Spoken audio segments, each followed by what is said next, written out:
Selamat malam teman-teman sedama, terima salam dari saya Nama Budaya. Terima kasih kepada Anggrek Dhamma Saranya yang telah memberikan kesempatan kepada Bante Wimala Ramsi Mahatera untuk memberikan ceramah Dhamma malam ini.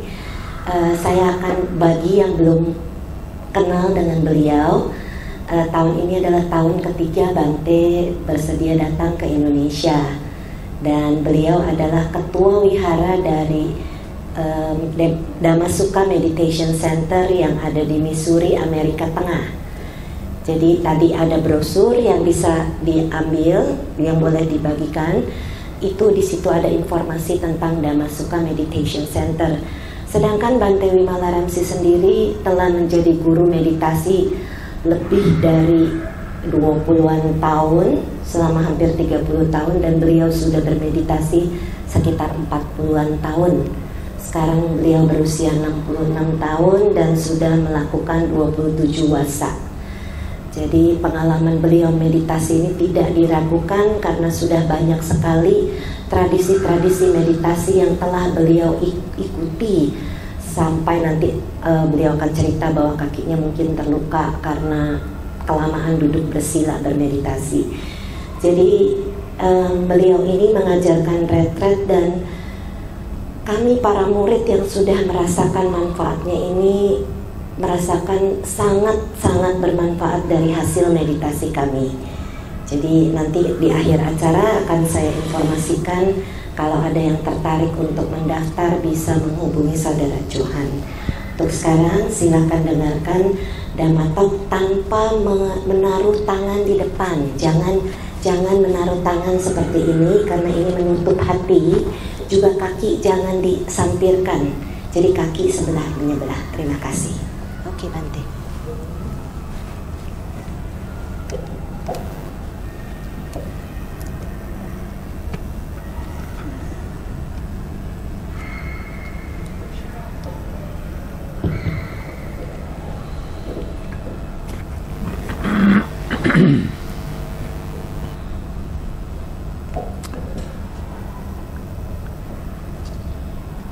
One of the things that a lot of people kind of forget about Buddhism was that the Buddha taught us to be happy. Salah satu hal yang sering dilupakan oleh para orang akhir-akhir ini adalah Sang Buddha mengajarkan kita semuanya agar lebih bahagia. Bagaimana supaya lebih bahagia? And there's a variety of ways that we can do that. Ada banyak sekali cara-cara bagaimana kita bisa melakukannya. When you practice right effort in the Eightfold Path, saat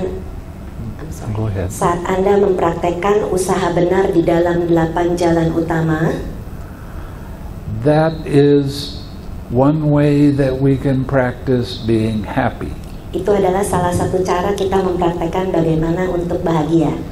Now there's 4 parts to right effort. Ada 4 bagian dari usaha benar. The first is recognize that your mind has some unwholesome state in it. Yang pertama adalah mengenali saat pikiran Anda merasakan atau memikirkan sesuatu yang tidak baik atau aku salah. What is an unwholesome state? Apakah keadaan aku salah atau tidak baik itu? It's any kind of thought, feeling, sensation that you take personally. Segala jenis bentuk-bentuk pikiran, perasaan yang Anda buat untuk diri Anda sendiri secara pribadi. Why is that unwholesome? Mengapa itu tidak baik? Any thought or feeling that you take personally has craving in it. Karena setiap bentuk pikiran dan perasaan yang Anda bawa sebagai milik pribadi itu ada tanha atau nafsu keinginan di dalamnya. Craving is a word that we all hear very often when we're talking about Buddha's teaching. Di dalam ajaran Dhamma, antar ajaran Buddha, sering sekali kita mendengarkan tentang tanha atau nafsu keinginan itu. What is craving, really? Apakah arti nafsu, keinginan atau tanha? How does it arise? Bagaimana munculnya? How can you recognize it? Bagaimana Anda bisa mengenalinya saat itu muncul? How can you let it go? Bagaimana Anda bisa melepaskannya? So the real question is, Jadi pertanyaan sesungguhnya adalah, do you know what craving is? apakah Anda tahu apa arti nafsu, keinginan atau tanha itu? I'm asking you a question. I want to Bante answer. bertanya kepada Anda, beliau ingin Anda menjawab.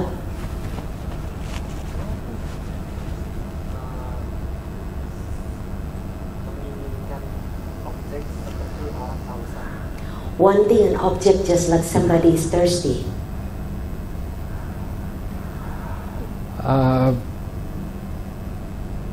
Not really. Kurang tepat. Silakan, jangan malu, nggak apa-apa. Ayo, silakan, siapa lagi?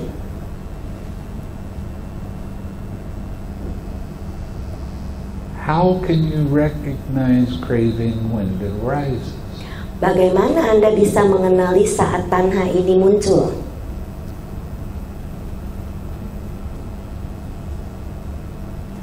Ya? Merasa melekat terhadap sesuatu yang menjadi nafsu itu. Attached to something which is craving, which you crave about. Well, you can't use the word crave when you're trying to define craving. Nggak boleh gunakan kata-kata yang sama untuk menjelaskan satu arti. Ayo silakan, jangan malu, nggak apa-apa. Oke. Silakan. Jadi kalau kita nggak lapar, pasti pengen makan. Nggak lapar, pengen makan. When we are not hungry but we want to eat.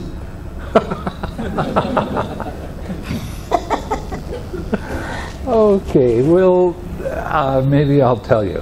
Ya, Bante akan kasih tahu. Craving always comes up and you can recognize it as tension or tightness in your mind and in your body. Tanha atau nafsu keinginan itu muncul saat Anda bisa mengenali ketegangan dan keketatan yang ada di dalam pikiran dan badan jasmani. Every time you have a thought, craving arises. Setiap saat satu bentuk pikiran muncul, maka disitulah terjadi nafsu keinginan atau tanha. What is craving? Apakah arti tanha itu sendiri? Craving is the I like it, I don't like it mind.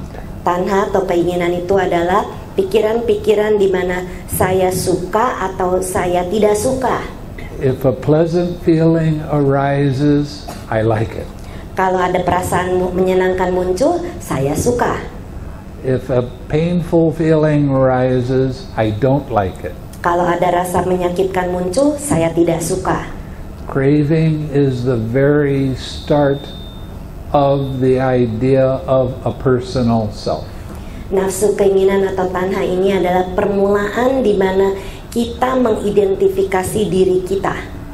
Now, your brain has two parts to it. Kepala otak Anda itu ada dua bagian di dalamnya. And there is a membrane that goes around each part. Dan ada satu lapisan otak yang menyelimuti bagian otak itu. It is called the meninges. Yang dinamakan dengan selaput otak atau meninges. Every time you have a thought, that meninges tightens. Setiap saat satu bentuk pikiran muncul, maka lapisan otak itu akan mengerut. And that's how you can recognize when you have craving in your mind. Begitulah bisa Anda kenali saat ada satu nafsu keinginan atau tanha itu muncul dalam pikiran Anda. So every time you have thoughts or feeling or sensation arises, there's tightness around your brain. Setiap saat satu bentuk pikiran, perasaan, atau sensasi muncul, maka ada keketatan di dalam otak Anda. And that tightness is how you can recognize craving when it arises. Dan keketatan itulah di mana Anda bisa kenali saat tanha atau nafsu keinginan itu muncul. How do you let go of craving? Bagaimana Anda melepaskan nafsu keinginan itu? by relaxing and letting that tightness go. Dengan merilekskan dan melepaskan ketegangan itu. Right after that tightness goes away, you will notice that your mind is very clear.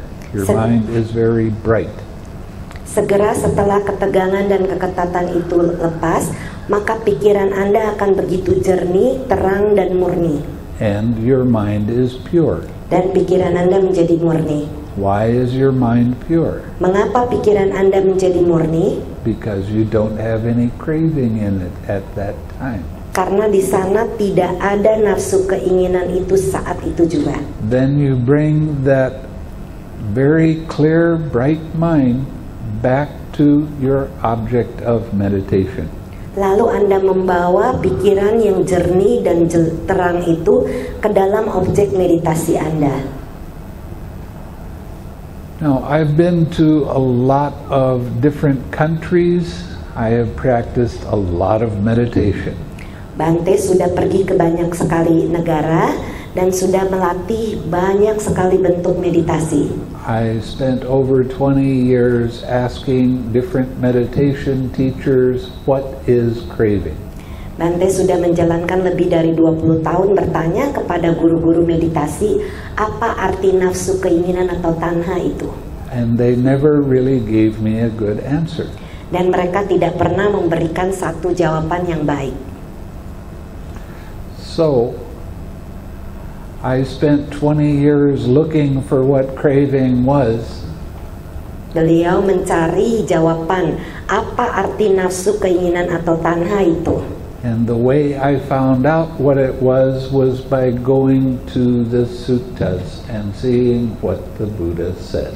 Dan cara yang beliau dapatkan ternyata kembali kepada sutta dan melihat di sana apa sesungguhnya yang dikatakan oleh Sang Buddha. He said that you have to relax that tightness in your head, in your mind. Sang Buddha mengatakan kita harus melepaskan ketegangan dan keketatan itu di dalam kepala Anda dan pikiran Anda. And when you relax that tightness, your mind becomes clear and bright. Saat Anda melepaskan ketegangan itu, maka pikiran Anda menjadi jernih dan jelas, terang. Now there are a lot of meditation teachers today. Banyak sekali guru meditasi sekarang ini that are teaching a kind of meditation that the Bodhisattva, before he became the Buddha, rejected. Banyak yang itu yang sebenarnya telah ditolak oleh Sang Bodhisattva setelah beliau mempelajari meditasi itu. And that was meditation without the relaxed step.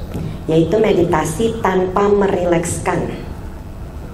Okay, when he discovered that there was still tension and tightness in his mind and he relaxed, he saw what a pure mind was. Saat beliau melepaskan dan merilekskan ketegangan itu, maka beliau melihat apa arti pikiran yang murni itu. Now this is something that you should pay very close attention to. Ini adalah satu hal yang harus Anda perhatikan dengan baik. Every time a thought arises, it causes tightness in your head and in your mind. Setiap saat satu bentuk pikiran muncul, maka itu menyebabkan ketegangan di dalam kepala dan pikiran Anda. And when you relax that tension and tightness around your brain, you also relax that in your mind. Saat Anda merilekskan ketegangan dan keketatan itu di dalam otak Anda, maka Anda juga melepaskan ketegangan dan keketatan itu dalam pikiran Anda. And that is how you begin purifying your mind. Begitulah cara Anda memurnikan pikiran Anda. So, it's a very interesting thing. Jadi ini adalah satu hal yang sangat menarik. Being able to finally get a good definition of what craving is. Untuk akhirnya mengenali apa definisi yang sesungguhnya dari nafsu keinginan atau tanha itu sendiri. And how to let it go. Dan bagaimana melepaskannya. This is not something that you'll hear very often. Ini bukan satu hal yang Anda sering dengar. Now, one of the things that I like to teach is loving kindness meditation. Salah satu hal yang beliau sering lakukan adalah mengajarkan meditasi cinta kasih atau metta. And one of the things that I insist that you do when you're practicing loving kindness meditation is that you smile. Dan salah satu hal yang beliau ajarkan kepada murid-muridnya adalah saat mengajarkan cinta kasih adalah kita tersenyum. Now, there's 4 different ways of smiling. Ada 4 cara untuk tersenyum. You smile in your mind. Anda tersenyum dalam pikiran Anda.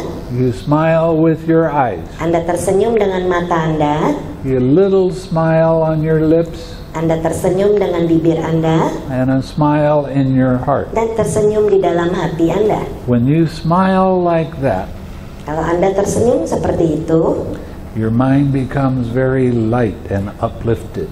Maka pikiran Anda menjadi ringan dan terangkat dan sangat ringan. It's very easy to have joy arise in your mind when you're smiling like that. Dan akan mudah bagi rasa perasaan sukacita atau bahagia itu muncul kalau Anda tersenyum seperti itu. Now, there's a lot of meditation teachers that don't like the idea of you having joy. Banyak sekali guru meditasi yang tidak suka bahwa muridnya itu mengalami rasa bahagia. Because they will always tell you, don't get attached. Karena mereka selalu bilang, jangan melekat.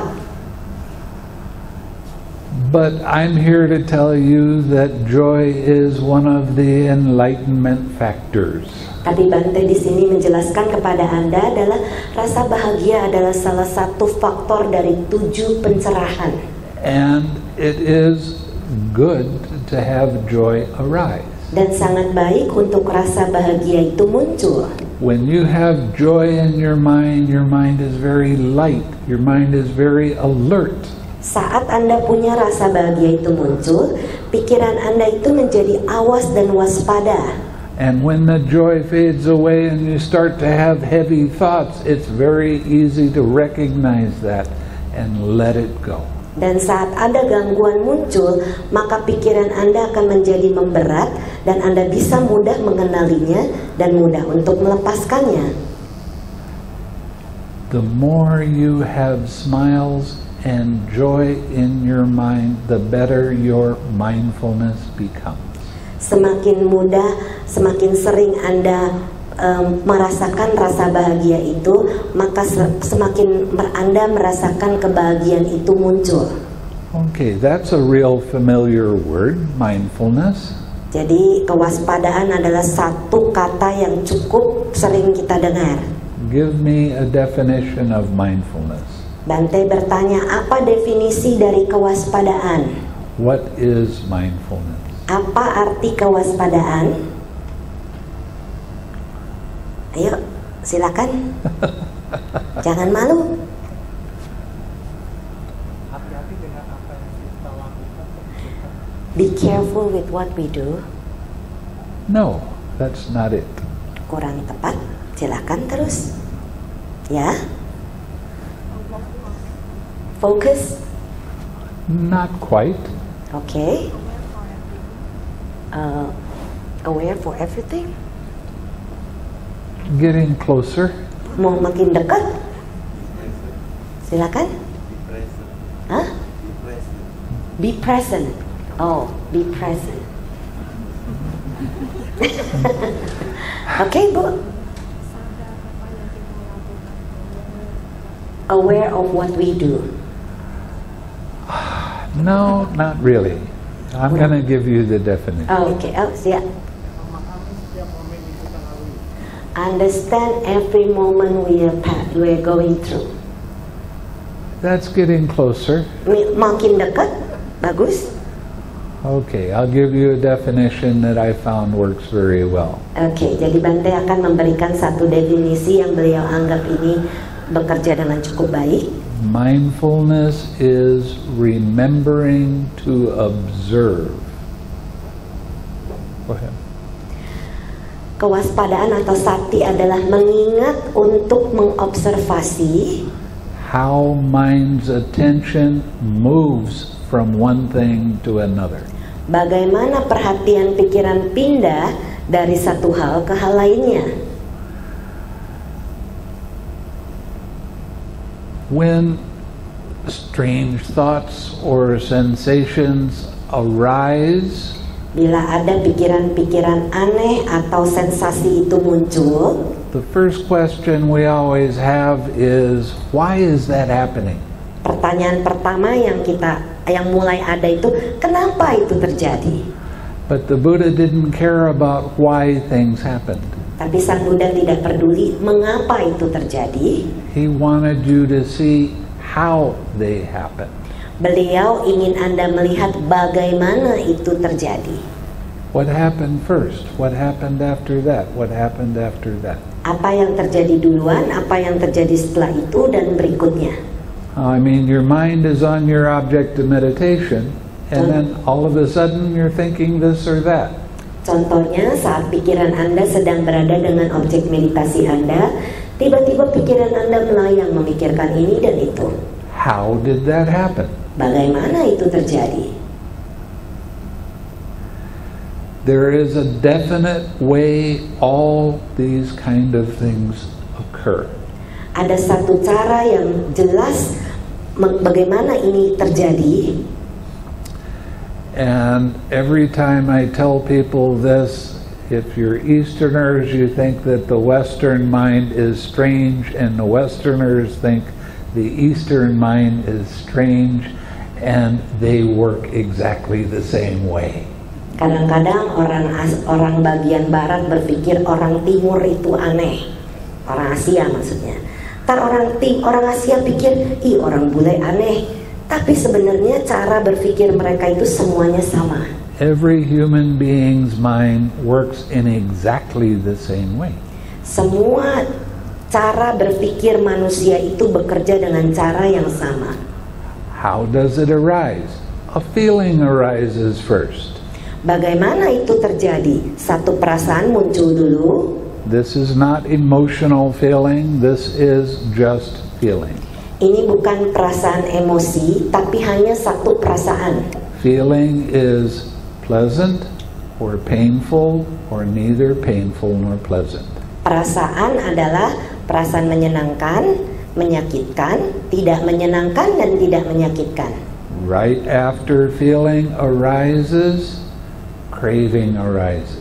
Segera setelah satu perasaan muncul, maka nafsu keinginan pun muncul. That's a little bit of tension and tightness. Yaitu ada ketegangan dan keketatan sedikit. Right after craving arises, clinging arises. Segera setelah nafsu keinginan atau tanha itu muncul, maka terjadilah kemelekatan. And this is where all of your thoughts, all of your opinions, all of your ideas, your concepts and stories come from. Inilah di mana bentuk-bentuk pikiran, cerita, opini, pendapat, cerita-cerita dari masa lalu itu muncul. And this is where you really identify heavily with, this is my thought, this is my opinion. Disinilah di mana Anda mengidentifikasi bahwa pikiran Anda disinilah pikiran saya muncul. Right after that arises, then your habitual tendency arises. Segera setelah itu ada, maka tendensi kebiasaan itu muncul. Your habitual tendency, every time this feeling arises and I have these kinds of thoughts, I always act that way. Tendensi kebiasaan adalah apabila satu perasaan muncul, saya selalu bertindak seperti ini. This is where emotional feeling comes in. Disinilah di mana perasaan emosi itu mulai muncul. Sadness, anxiety, fear, depression, anger, whatever it happens to be. Maka ada rasa sedih, rasa takut, gelisah, kecewa, itu semua perasaan itu muncul di sana. And with that is the birth of action. Dan di sanalah terjadinya saat lahirnya satu perbuatan. And right after that, sorrow, lamentation, pain, grief, and despair arise.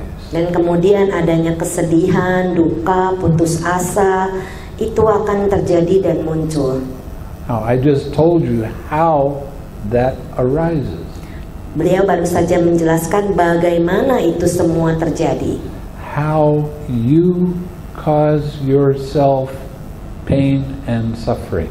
Bagaimana Anda menyebabkan diri Anda rasa menyedihkan dan penderitaan itu kepada diri Anda sendiri. If your mindfulness is very sharp, remember it's seeing how mind's attention moves. Kalau pada saat kewaspadaan Anda itu tajam, ingat bahwa kewaspadaan adalah mengingat bagaimana perhatian pikiran berpindah. You'll see feeling arise. Anda akan melihat satu perasaan muncul. And then you'll notice this little tightness start to happen. Kemudian and you let it go. Anda akan melihat satu ketegangan itu muncul dan Anda bisa melepaskannya. When you let it go and relax, all of your thoughts and opinions and ideas don't arise. Maka pada saat Anda melepaskan dan merilekskannya, maka bentuk-bentuk pikiran, ide-ide, opini itu tidak akan muncul. And if they don't arise, your habitual tendency will not arise. Kalau bentuk-bentuk pikiran dan cerita itu tidak muncul, maka tendensi kebiasaan tidak muncul. And if your habitual tendency doesn't arise, the birth of action doesn't occur. Kalau tendensi kebiasaan tidak muncul, maka lahirnya satu perbuatan pun tidak ada. And if there's no birth of action, there is no sorrow, lamentation, or suffering. Kalau tidak adanya satu bentuk perbuatan yang muncul, maka tidak ada pula duka, putus asa, kesedihan, dan lain-lainnya muncul. So, the more you can smile and improve your mindfulness, the less you will suffer. Jadi semakin sering Anda tersenyum dan memperhatikan, memperbaiki kewaspadaan atau sati Anda, maka I'm sorry, I lost the last one. Suffer? Tidak ada penderitaan. Don't worry, it happens to me all the time.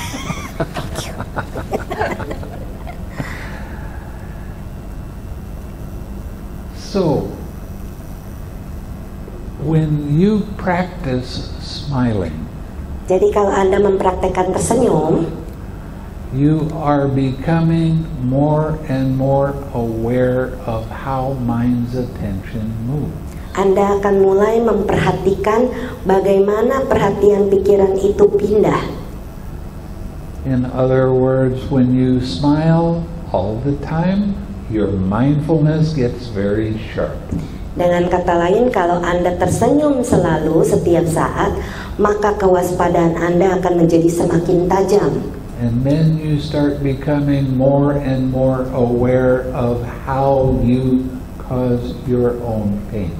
Dan Anda akan mulai mengenali bagaimana Anda menyebabkan rasa sedih atau rasa menyakitkan itu muncul dari diri Anda sendiri. And that is how you learn to let go of that craving and that pain. Dan begitulah cara Anda melepaskan rasa sakit atau menyedihkan itu. Okay, I was talking about the 4 kinds of right effort. Beliau tadi menjelaskan tentang 4 jenis usaha benar. The first part of right effort is recognizing an unwholesome state when it arises.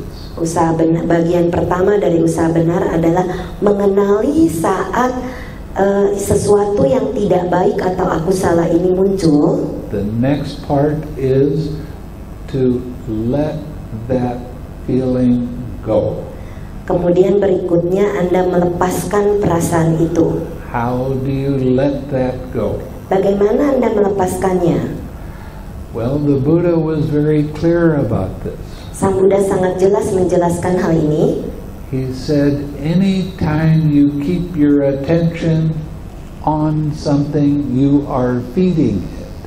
Beliau mengatakan, setiap saat Anda memberikan perhatian kepada sesuatu, Anda sepertinya memberikan makanan kepada itu. If you keep your attention on something that's unwholesome, that unwholesome thing will continue and get stronger. Kalau Anda memperhatikan sesuatu yang tidak baik itu, maka yang tidak baik itu akan semakin besar dan semakin kuat.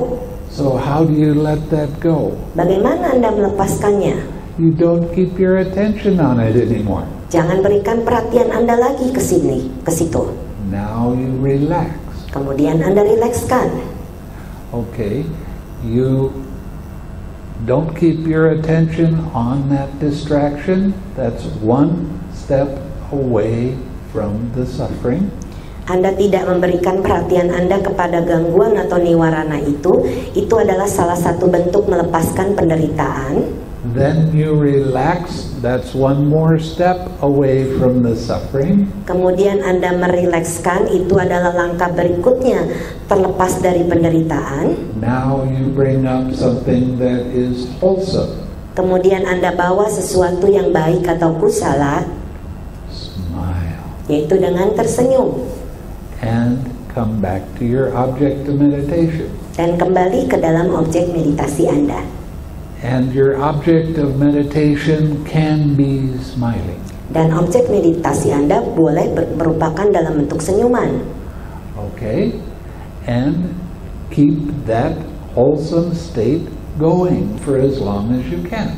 Dan bawa perasaan yang baik, pikiran keadaan yang baik itu diteruskan selama Anda mampu teruskan. That is right effort. Itu adalah usaha benar. In these brochures that, did you give them? Ya. Okay. Ada brosur, semua sudah punya? Dibagikan, silakan. Brosur itu penting untuk dipegang supaya mengerti, karena di situ ada penjelasan tentang 6R. Okay. In these brochures, I call this the practice of the 6 R's. Di dalam brosur ini ada satu latihan yang dinamakan dengan latihan 6R. This particular practice will take you all the way to arahatship.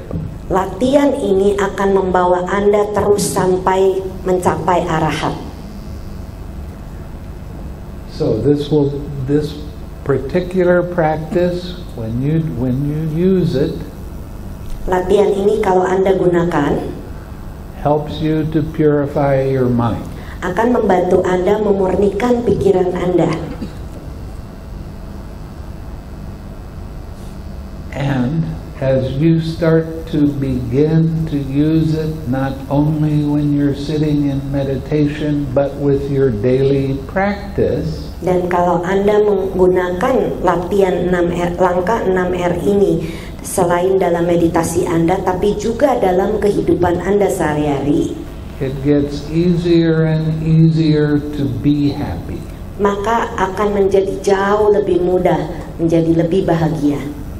Okay, you're letting go, you're recognizing when an unwholesome state arise. Anda mulai mengenali saat ada satu keadaan yang tidak baik muncul. You let go of the unwholesome state and relax. Anda melepaskan keadaan yang tidak baik itu dan merilekskan. You bring up a wholesome state and smile. Anda membawa sesuatu keadaan yang baik dan Anda tersenyum. And that smile can be your object of meditation in your daily life. Dan senyuman itu bisa menjadi objek meditasi Anda dalam kehidupan sehari-hari. And stay smiling. Dan teruskan tersenyum.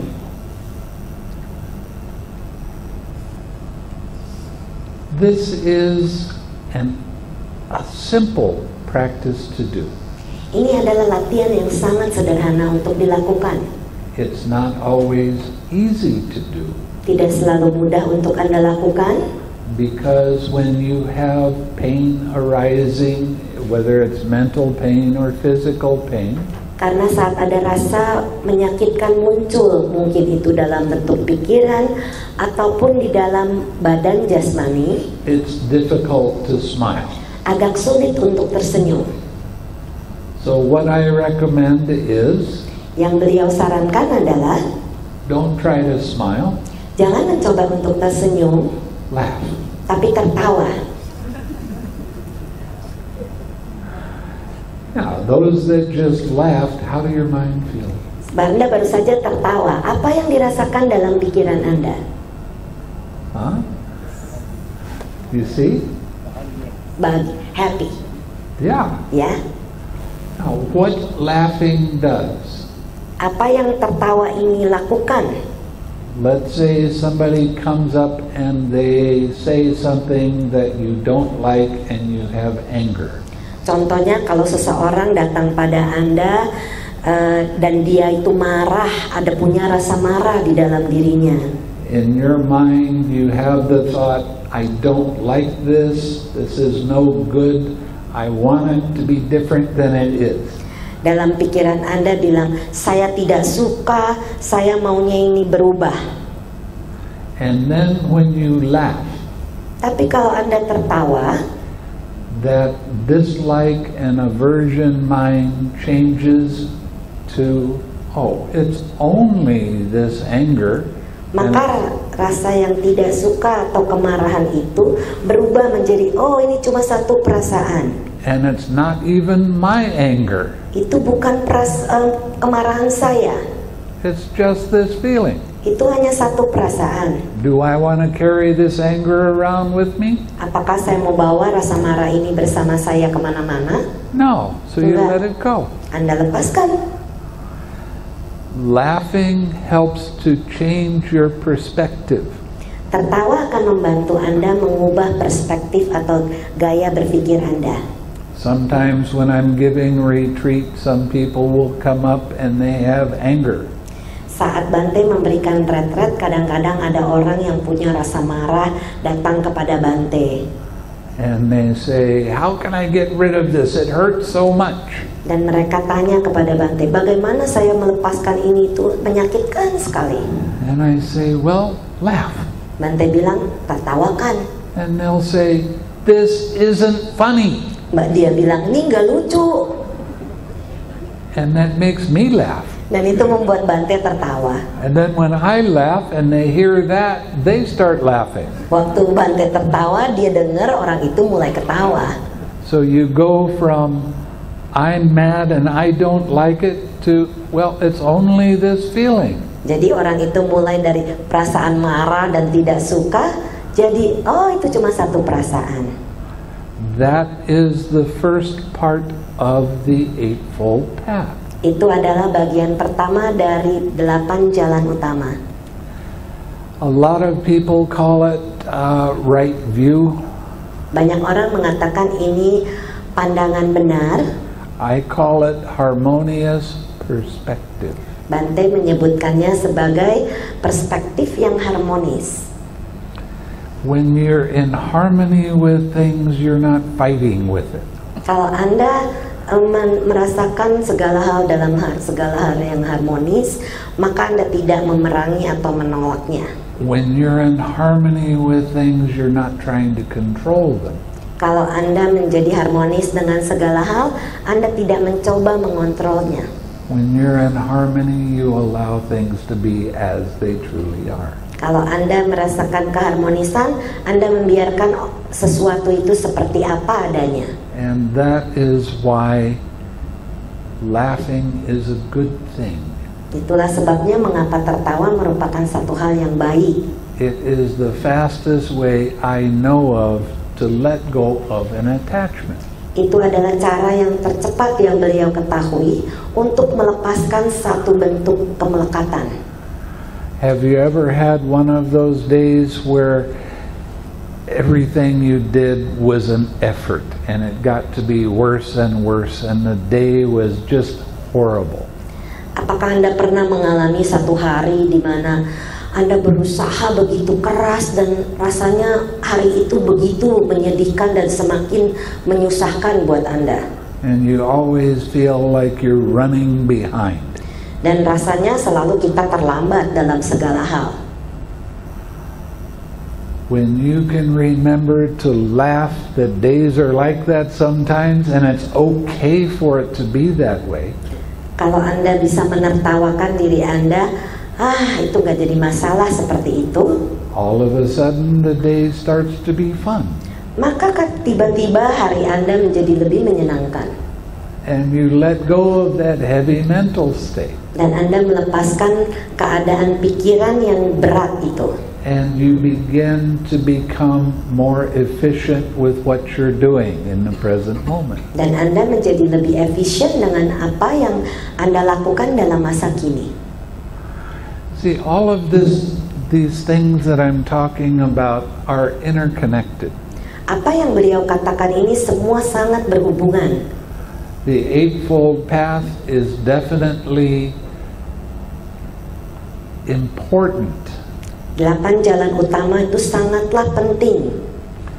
And every time you smile, you are practicing the Eightfold Path. Setiap saat Anda tersenyum, Anda mempraktekkan 8 jalan utama. And every time you use the 6 R's, you're practicing the Eightfold Path. Setiap saat Anda mempraktekkan langkah 6R itu, Anda mempraktekkan 8 jalan utama. It's really quite amazing to watch in yourself. Cukup menyenangkan dan mengagumkan kalau Anda bisa melihat itu, apa yang terjadi dalam diri Anda. When your mind is starting to get heavy and you laugh a little bit because your mind is going crazy. Saat pikiran Anda menjadi berat karena terjadi sesuatu, dan Anda mulai tertawakan bahwa pikiran Anda menjadi sedikit gila. And when you laugh, you're not crazy anymore. Maka kalau Anda tertawa, Anda tidak gila lagi.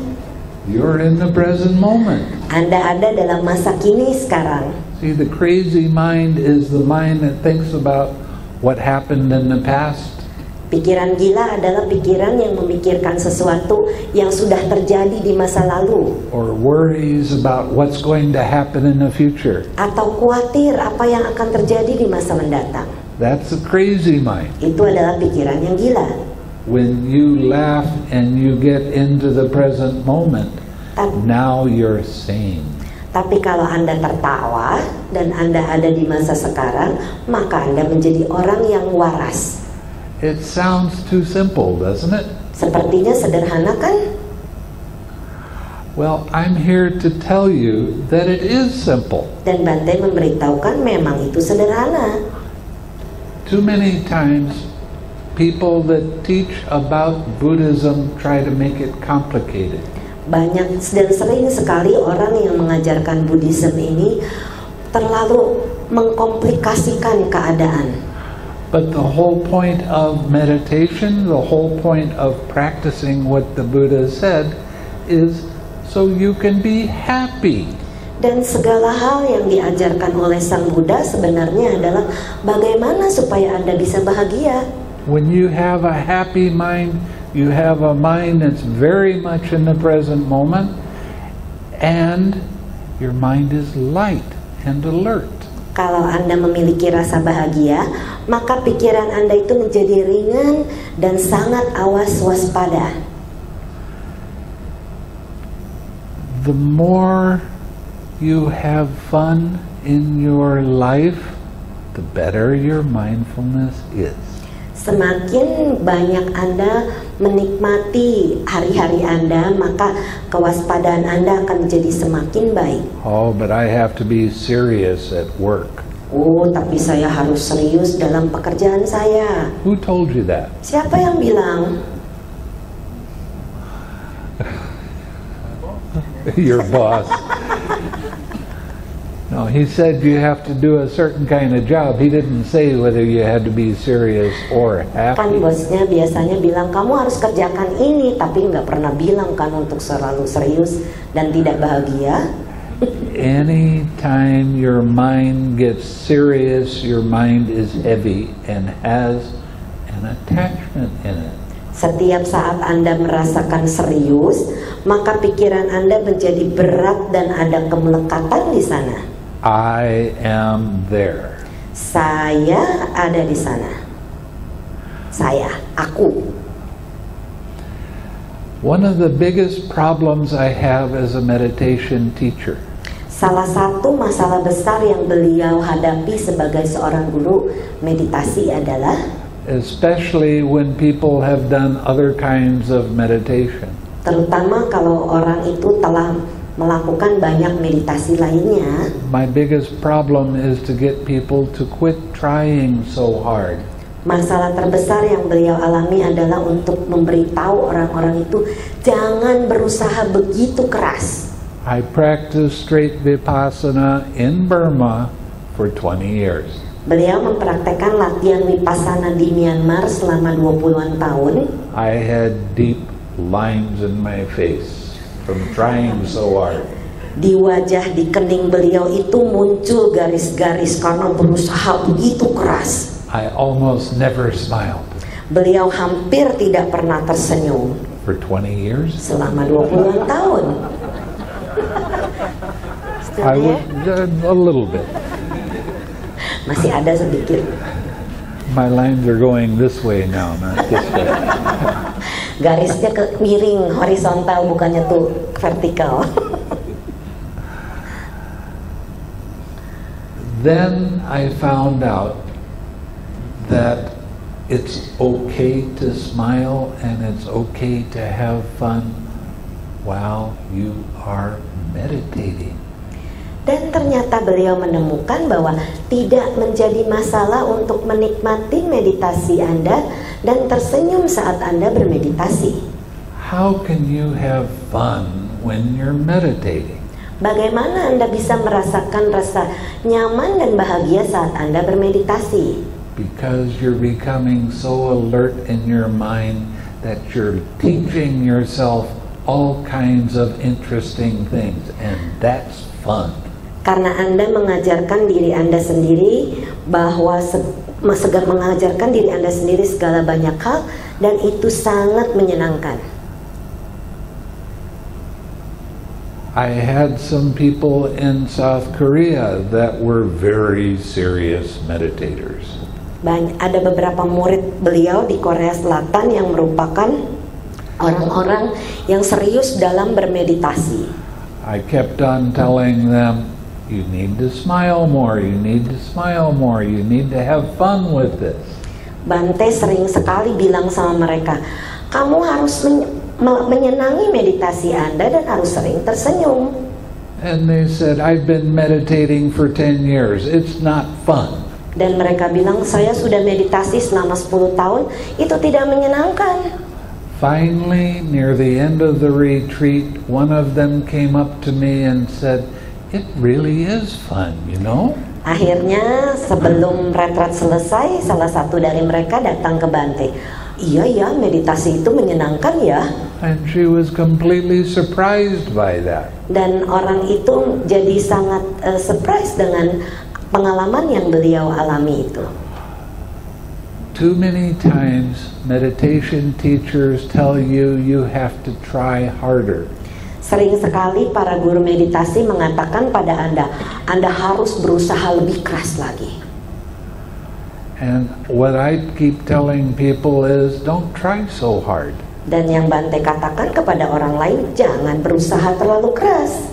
When you try hard, karena kalau Anda berusaha dengan keras, who is trying hard? Siapa yang berusaha dengan keras? I am. Saya atau aku. Oops. Oh. I love that. Who is trying to make things different than they are? Siapa yang berusaha mencoba mengubah sesuatu seperti bukan apa adanya? Who wants to attain nibbana? Siapa yang mau mencapai nibbana? I do. Saya atau aku. But I can't be there. Tapi saya tidak bisa ada di sana. That's a false belief. Karena itu adalah kepercayaan palsu tentang diri. You see, every time you let go of craving, setiap saat Anda melepaskan satu tanha atau nafsu keinginan, Your mind is very bright, your mind is clear, and there are no thoughts in it. Maka pikiran Anda menjadi begitu terang, jernih, tanpa pikiran apapun di sana. And this is what the Buddha called wisdom's eye. Inilah yang Sang Buddha katakan sebagai mata kebijaksanaan. Why did he call it wisdom's eye? Mengapa dinamakan mata kebijaksanaan? Because there's no craving in your mind and you're very much in the present moment. Karena di sana tidak ada tidak ada keinginan, maka Anda akan sangat berada dalam masa kini. And then you take that clear, bright mind and you come back to your object of meditation. Dan Anda bawa pikiran yang jernih, jelas, terang itu ke dalam objek meditasi Anda.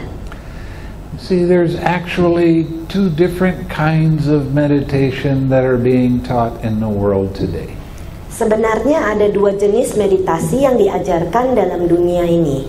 One kind of meditation is what you call absorption or one-pointed concentration. Satu jenis meditasi dinamakan sebagai meditasi absorpsi atau konsentrasi kepada satu hal atau satu titik.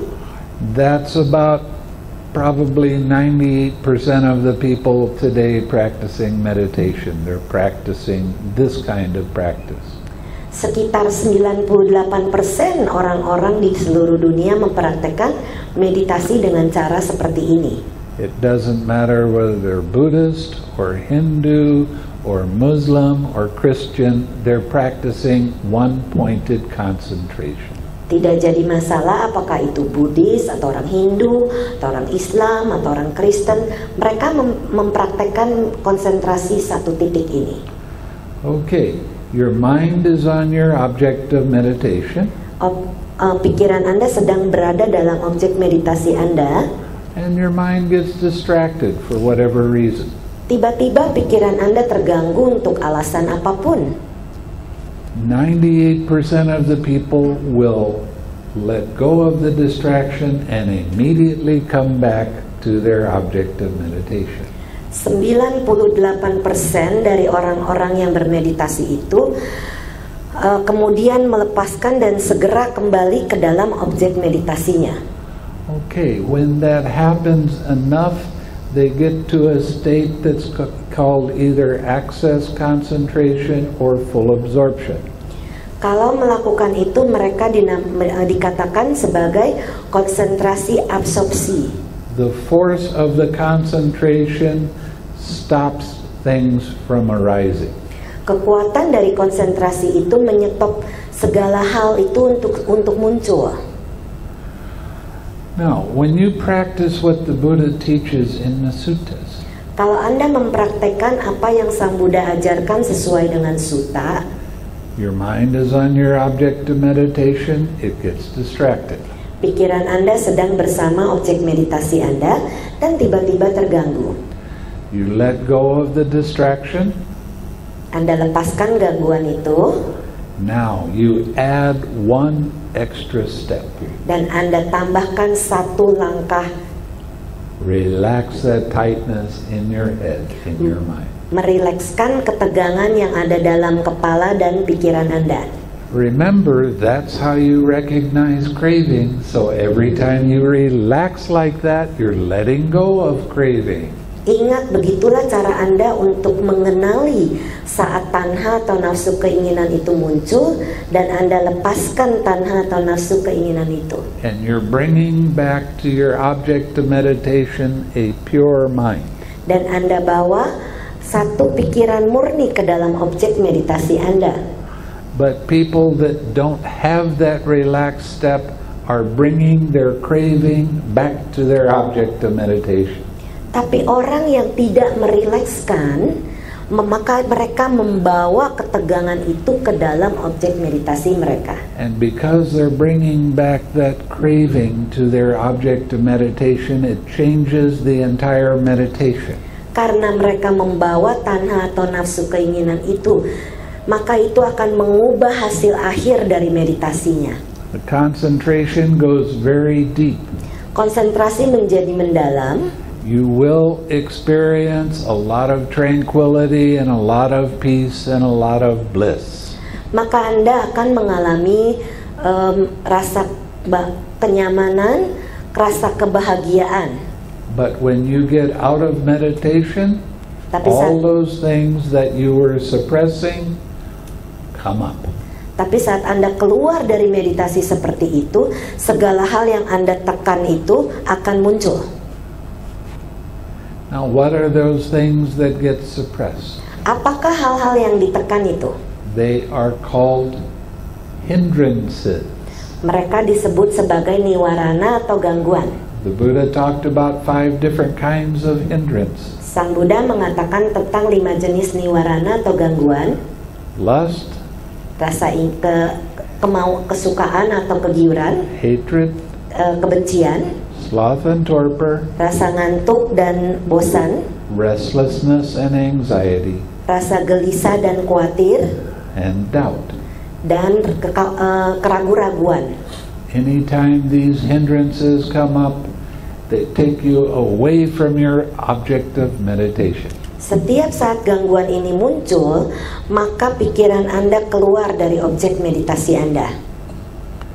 And when you practice one-pointed concentration, you're not able to recognize these things when they come up when you're not practicing meditation. Kalau Anda mempraktekkan meditasi konsentrasi satu titik, maka Anda tidak memperhatikan saat gangguan-gangguan ini muncul. I have friends that are very, very good at sitting in meditation. They can sit for a long period of time. They can be in absorption concentration. Beliau punya seorang teman yang duduk meditasinya bisa lama dan mereka ada dalam keadaan konsentrasi satu titik. And when they come out of that meditation, they are still attacked by the same kinds of thoughts and feelings that they were attacked by before they started sitting. Saat mereka keluar dari meditasinya, mereka masih diserang oleh perasaan-perasaan dan pikiran-pikiran yang menyerang mereka sebelum mereka mulai meditasi. So if you don't have that relaxed step in your meditation, there is no real personality development. Kalau Anda tidak menambahkan langkah rileks itu, maka tidak terjadi perubahan kepribadian Anda. The things that bothered you 5 years ago and you got angry at, if they happen now, you still get angry. Hal yang pernah terjadi 5 tahun yang lalu yang masih mengganggu Anda, masih membuat Anda marah. But you see, that kind of thing doesn't happen when you add this one extra step of relaxing. Tapi kalau Anda menambahkan satu langkah rileks, maka hal itu tidak lagi mengganggu Anda. When a hindrance arises, it will pull you away from your object of meditation, and now you have to work with it. Saat ada niwarana atau gangguan yang muncul, maka Anda harus melakukan hal untuk supaya biarkan itu di sana. Let's say that you're sitting in meditation and all of a sudden anger arises. Contohnya, Anda sedang duduk bermeditasi, tiba-tiba ada rasa marah muncul. Now, you see that anger is there. Anda melihat rasa marah itu ada di sana. You allow that anger to be there. Biarkan rasa marah itu ada di sana. You relax the tightness caused by that. Anda rilekskan ketegangan yang disebabkan olehnya. You smile. Anda senyum. Come back to your object of meditation. Kembali kepada objek meditasi Anda. And you might have to do that often. Dan mungkin Anda harus lakukan itu dengan sering.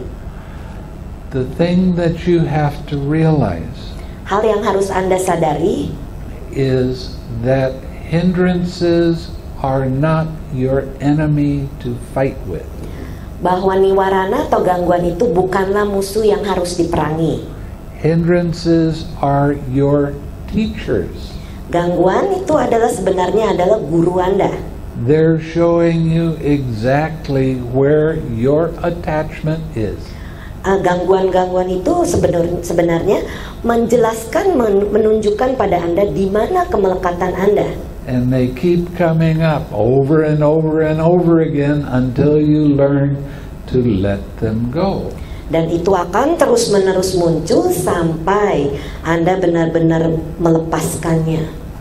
But every time a hindrance pulls your attention away, tapi setiap saat niwarana atau gangguan itu menarik perhatian Anda, and you let it be and you relax and smile and come back, dan Anda biarkan itu ada di sana, lepaskan, relax, tersenyum, kembali, that hindrance is helping you to develop your mindfulness so it becomes more clear. Maka gangguan itu sebenarnya membantu Anda untuk memperbaiki kewaspadaan Anda sehingga Anda menjadi lebih jernih. And when you finally let go of that hindrance, saat akhirnya Anda melepaskan gangguan itu, you will experience very nice relief. Anda akan mengalami satu rasa lega yang sangat menyenangkan. It's like somebody put a heavy weight on your shoulders and now it's not there and you go, Sepertinya apabila seseorang menaruh berat di pundak, rasa berat di pundak Anda dan melepaskannya, Anda merasakan, Right after that, joy arises. Segera setelah itu maka rasa bahagia muncul. And joy is a very happy, excited, uplifting feeling. Rasa sukacita atau bahagia ini adalah rasa bahagia yang ringan dan menyenangkan. That joy will be there for a period of time. Rasa sukacita itu akan ada di sana dalam beberapa saat. Then your mind will become very, very tranquil and peaceful and comfortable. Dan pikiran Anda akan menjadi begitu tenang, menyenangkan sekali. That is what the Buddha called happiness. Itulah yang Sang Buddha katakan sebagai kebahagiaan. Sukha in Pali. Itu sukha dalam bahasa Pali. And your mind becomes very unified and stays on your object of meditation with no effort. Dan pikiran Anda akan menyatu dengan objek meditasi Anda tanpa usaha. And you still can have a distracting thought, but it doesn't last very long and easy to let go of and come back to that. Dan pikiran Anda akan sedikit mengalami gangguan dan tapi akan Anda mudah untuk melepaskannya. Now, what I just described to you yang baru saja Bante jelaskan kepada Anda was the first jhana with vipassana knowledge. Yaitu adalah jhana pertama dengan pengertian vipassana atau pandangan terang. So you're practicing vipassana and samatha meditation at exactly the same time. Yaitu Anda mempraktekkan vipassana dengan jhana bersama-sama. What does vipassana mean? Apa yang dimaksudkan dengan vipassana? It's always translated as insight. Selalu diterjemahkan sebagai pengertian yang mendalam, yaitu kebijaksanaan, ketenangan. But you can also translate that as meaning understanding. Yaitu bisa juga diterjemahkan sebagai pengertian. Because you're beginning to understand how mind actually does work when you let go of hindrances. Karena Anda mulai mengerti bagaimana pikiran Anda saat mulai melepaskan gangguan-gangguan itu. Now, the thing that's real important hal yang sangat penting is that when you get out of your meditation, saat Anda keluar dari meditasi Anda, and a hindrance arises in your daily life, dan ada gangguan yang muncul dalam kehidupan Anda sehari-hari, you will be able to recognize it. Anda bisa mengenalinya and let it be, dan membiarkannya di sana, and relax, rilekskan, and smile, dan tersenyum, and keep your smile going. Dan teruskan senyumannya. Oh, that means that you can practice right effort all the time. Jadi Anda bisa mempraktekkan usaha benar ini setiap saat. All life is meditation. Seluruh kehidupan Anda adalah meditasi. Meditation is life. Meditasi adalah kehidupan. It's something that you can carry with you and use whenever you need it. Sesuatu yang bisa Anda bawa dan gunakan kapanpun Anda butuh. And it is because of that one little tiny step of relaxing the tension and tightness. Hanya karena langkah satu tambahan untuk melepaskan ketegangan dan keketatan itu. That one step changes the entire meditation. Satu langkah tersebut mengubah seluruh meditasi Anda. And it also changes the kind of jhana that you will experience. Dan juga mengubah jana yang Anda akan alami. You see, when you practice absorption concentration, your mind just stays on one thing only. Kalau Anda mempraktekkan konsentrasi absorpsi, maka perhatian Anda hanya pada satu hal. And feeling in the body disappears. You don't hear anything, you just focus on one thing. Dan perasaan di dalam badan jasmani tidak dirasakan, Anda tidak mendengar apapun, Anda hanya fokus pada satu hal. The force of the concentration stops hindrances from arising. Kekuatan konsentrasi itu menyetop gangguan apapun untuk muncul. So when you come out of that state, you're not able to recognize hindrances when they arise. Jadi kalau Anda keluar dari keadaan itu, Anda tidak mengenali saat gangguan muncul. And in that way there is no personality development. Dengan cara itu tidak ada perubahan pengembangan kepribadian. Now, this absorption concentration, while you're in it, is very, very pleasant. Konsentrasi absorpsi ini kalau Anda berada di sana sangatlah menyenangkan. And it's very easy to get attached to it. Sangat mudah bagi Anda untuk melekat di sana. And you have a rough day at work and you run home and you sit in meditation and you feel all peaceful and calm. Kemudian Anda merasakan rasa yang sulit sekali dalam seharian Anda dan Anda pulang duduk meditasi untuk merasakan perasaan tenang. But you don't learn how mind actually works. Tapi sebetulnya Anda tidak belajar mengenali bagaimana pikiran Anda bekerja sebenarnya. When you practice with that extra step of relax, kalau Anda mempraktekkan satu langkah rileks itu, you are teaching yourself more and more how mind actually works. Anda mengajari diri Anda sendiri bagaimana pikiran Anda itu bekerja. How did your attention go from your object of meditation to over here? How did that happen? Bagaimana pikiran Anda bisa berpindah dari objek meditasi Anda ke sana? Bagaimana itu bisa terjadi? And when you start seeing that there is personality development. Waktu Anda bisa melihat itu, maka terjadilah pengembangan kepribadian Anda. Your mind begins to get more and more balance in it all of the time. Pikiran Anda akan menjadi seimbang selalu setiap saat. You don't have the roller coaster, I like this, I don't like that. I like this, I don't like that. Tidak ada pikiran-pikiran seperti roller coaster. Saya suka, saya tidak suka. Saya suka, saya tidak suka. So you're able to let go of the highly emotional, I like it and I don't like it. Anda bisa mengenali dan melepaskan saya suka atau saya tidak suka. Then everything in life starts to be a little bit easier without the high highs and the low lows. Dalam kehidupan Anda tidak ada sesuatu yang begitu dalam keadaan yang begitu tinggi atau keadaan yang begitu rendah. And life becomes easier. Dan kehidupan menjadi jauh lebih mudah. Now there's an awful lot of people that are teaching the Four Noble Truths this way. Banyak sekali orang yang mengajarkan 4 kebenaran mulia atau kesunyataan seperti ini. Everything is suffering. Semuanya adalah penderitaan. Everything in life is suffering. Semua dalam kehidupan ini adalah penderitaan. Pleasant feeling is suffering, painful feeling is suffering. Perasaan menyenangkan adalah penderitaan, yang menyenangkan pun penderitaan.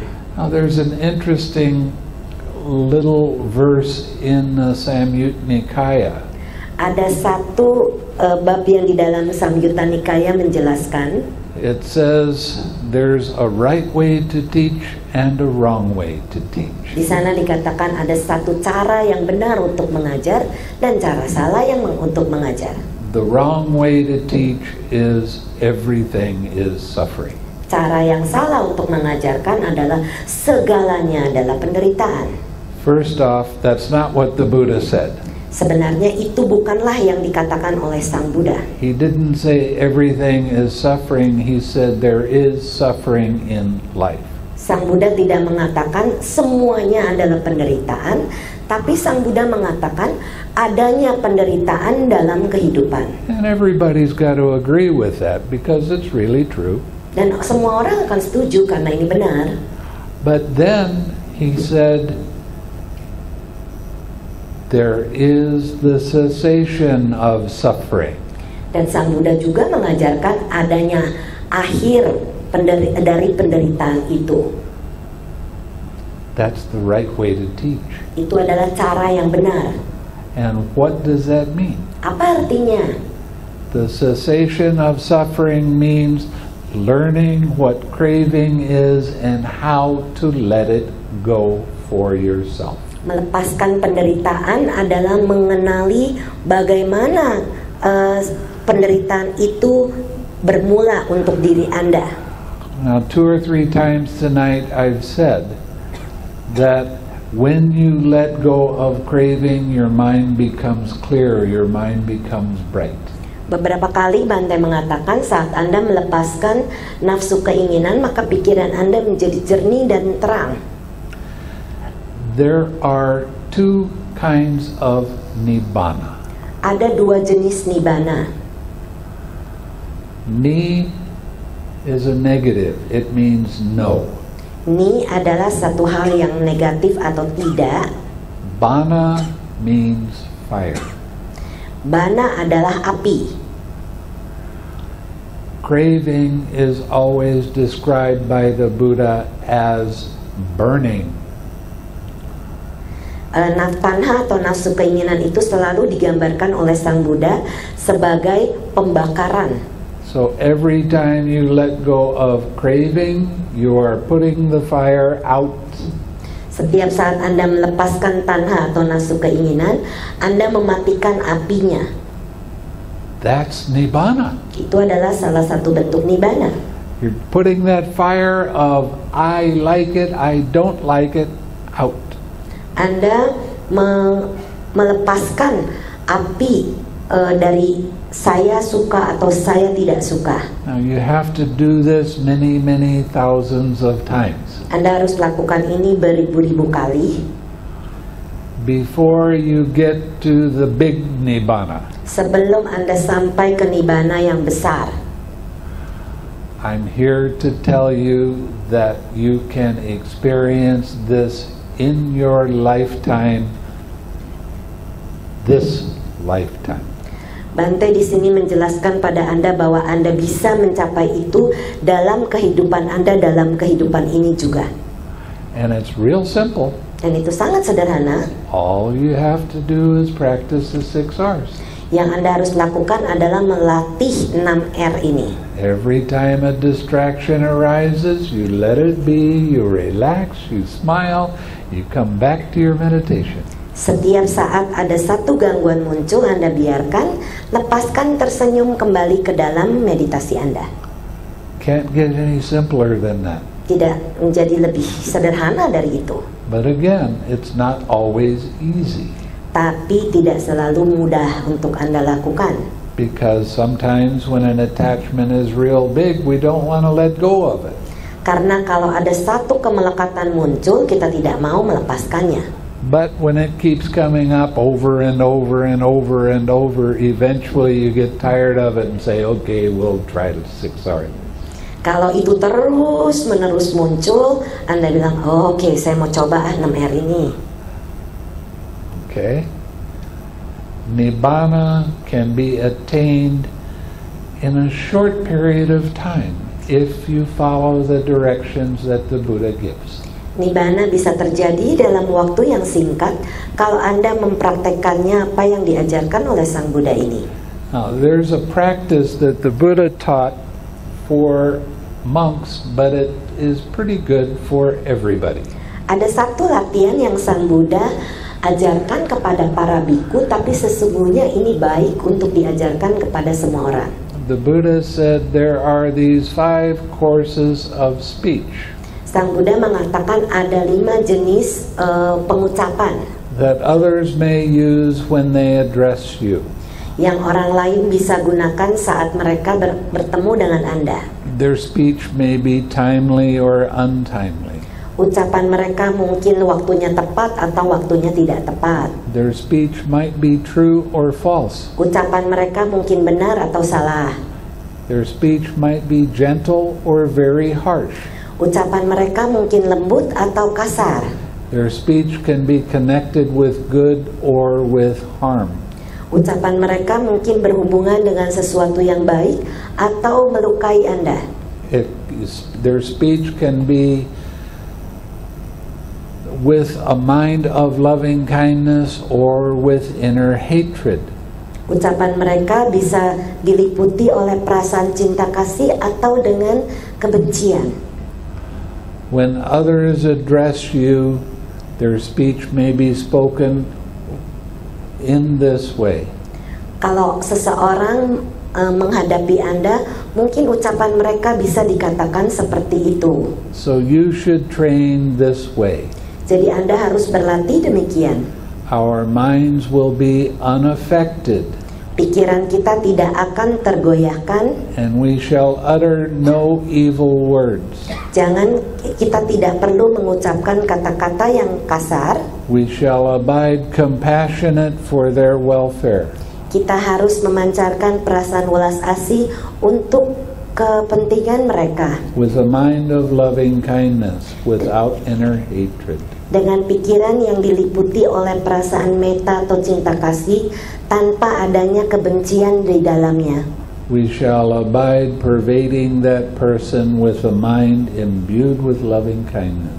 Kita bisa memancarkan seseorang itu di dalam perasaan yang diliputi oleh perasaan cinta kasih. And starting with him, Dan dimulai darinya, we shall abide pervading the all-encompassing world maka kita bisa memancarkan itu kepada dunia seputar kita with a mind imbued with loving kindness. dengan pikiran yang diliputi oleh meta atau cinta kasih, Abundant, exalted, immeasurable.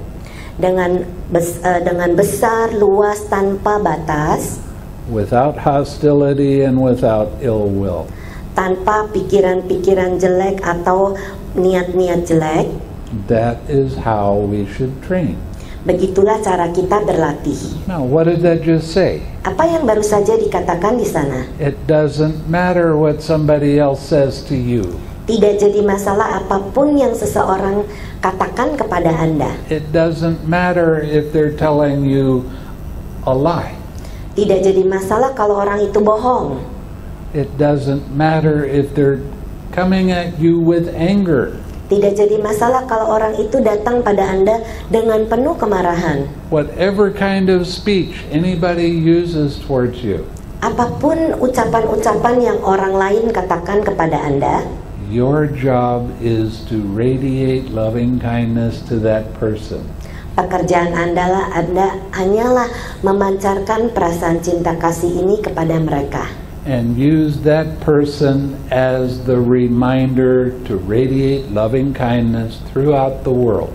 Dan gunakan orang itu sebagai yang mengingatkan Anda untuk memancarkan cinta kasih kepada seputar sampai ke seluruh dunia. Now, if you did that, do you think any kind of speech would upset you? Kalau Anda melakukan itu, apakah Anda pikir ucapan-ucapan orang lain akan membuat kita kesal? No, why? Tidak. Kenapa? Because you're not taking it personally. Karena Anda tidak membuat itu sebagai milik Anda pribadi. When somebody else speaks at you, that's their opinion. Kalau seseorang mengatakan sesuatu, itu adalah pendapat mereka. Their opinion can be right or wrong, Pendapat mereka mungkin benar atau salah, and it doesn't matter. dan itu tidak jadi masalah. What matters is what you're doing with your own mind. Yang jadi masalah adalah apa yang Anda lakukan dengan pikiran Anda. And when you radiate loving kindness to that person, Dan kalau Anda memancarkan cinta kasih kepada orang itu, you are practicing your generosity. Anda mempraktekkan kedermawanan Anda. You're bringing up a feeling of love and you're giving it away.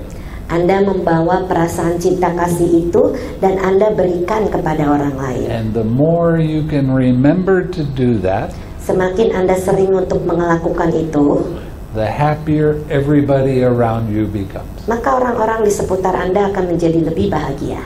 That's the way it works. Begitulah sebenarnya cara itu bekerja.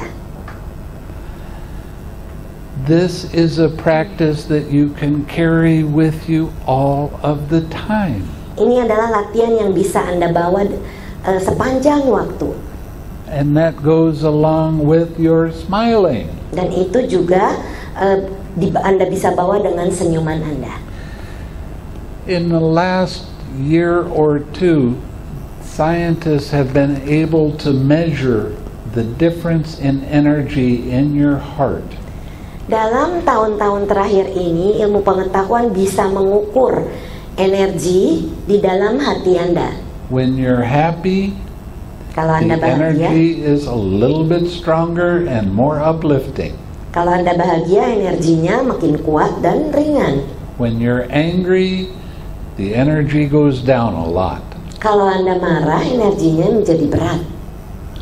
Now, what they found out is when you hold happy thoughts in your mind, Yang mereka temukan apabila Anda mempunyai pikiran-pikiran bahagia dalam pikiran Anda, it doesn't only affect a few people around you. tidak hanya mempengaruhi sedikit orang di seputar Anda, That feeling of happiness goes out 500 feet around you. tapi perasaan itu bisa keluar meliputi sekitar 500 feet atau hampir 200 meter, 150-an meter. So do you want to affect the world in a positive way or not? Apakah Anda ingin mempengaruhi orang di seputar Anda dengan cara yang positif? It's your choice. Itu adalah pilihan Anda. If you want to affect the world in a positive way, practice smiling, Kalau Anda ingin mempraktekkan bagaimana supaya mempengaruhi dunia seputar Anda adalah dengan mempraktekkan senyuman Anda. and every person you talk to, radiate loving kindness to that person. Dan setiap orang yang Anda ajak bicara, pancarkan cinta kasih itu kepada orang itu. The world will completely change around you, Maka dunia akan sangat berubah di seputar Anda. and it leads to your happiness and well-being. Dan itu akan membawa ke dalam kebahagiaan dan kehidupan kesejahteraan Anda. In the sutta I just read to you, it says it is of great benefit Dalam sutta yang baru saja Bante bacakan itu adalah satu keuntungan yang besar and leads to your happiness for a long time. dan akan membawa kebahagiaan dalam waktu yang sangat lama. That's what the Buddha gave us. Itulah yang Sang Buddha berikan pada kita. Our task Tugas kita is to remember to practice it. adalah untuk mengingat bagaimana kita mempraktekannya. So the more you smile and radiate loving kindness around you, Semakin banyak Anda tersenyum dan memancarkan cinta kasih kepada orang-orang seputar Anda, the more you will do it. semakin sering Anda lakukan. See, that's another thing that the Buddha said. Itulah hal lainnya yang Sang Buddha katakan. What you think and ponder on, that is the inclination of your mind. Apapun yang Anda pikirkan dan renungkan sekarang, itulah yang akan terjadi dalam masa mendatang. So you think happy, loving thoughts, and your mind will tend towards happy, loving thoughts. Kalau Anda memikirkan pikiran-pikiran yang bahagia dan mencintai di seputar Anda, maka itulah pikiran-pikiran seperti itu yang akan Anda rasakan lebih lama. The Buddha's teaching leads us to being able to live life with as little suffering as possible. Ajaran Sang Buddha sebenarnya adalah mengajarkan bagaimana supaya kehidupan kita ini mengalami sedikit penderitaan. But we've developed some bad habits that we have to let go of. Tapi kalau kita sudah terbiasa melakukan kebiasaan-kebiasaan buruk, maka kita harus belajar untuk melepaskannya. Anger because somebody didn't say something or do something the way you wanted it done. Misalnya Anda marah karena seseorang mengatakan sesuatu yang Anda tidak ingin dengar. Change that to wishing that person happiness. Ubahlah sebagai bentuk mendoakan dia, semoga dia bahagia. Remember, the more you smile, the more energy that comes out of your heart. Ingat bahwa semakin sering Anda tersenyum, semakin banyak energi yang keluar dari hati Anda. And that helps everybody around you. Dan itu akan membantu orang-orang di seputar Anda. Have I been talking Yeah. long enough? Okay. Ya, I've been talking for a long time. Bante sudah bicara cukup panjang. Do you have any questions? Apakah Anda punya pertanyaan? Jangan malu. I explained everything so well. Bante sudah jelaskan semuanya dengan baik ya, jadi nggak ada yang nanya. That you don't have any questions. Sehingga tidak ada pertanyaan, silakan sebentar, ada dua, silakan Pak Dir. Bante akan membagi jasa, kita hanya beranjali. May suffering ones be suffering free, and the fear-struck fearless be. May the grieving shed all grief, and may all beings find relief. May all beings share this merit that we have thus acquired for the acquisition of all kinds of happiness. May beings inhabiting space and earth, devas and nagas of mighty power share this merit of ours. May they long protect the Buddha's dispensation. Sadhu.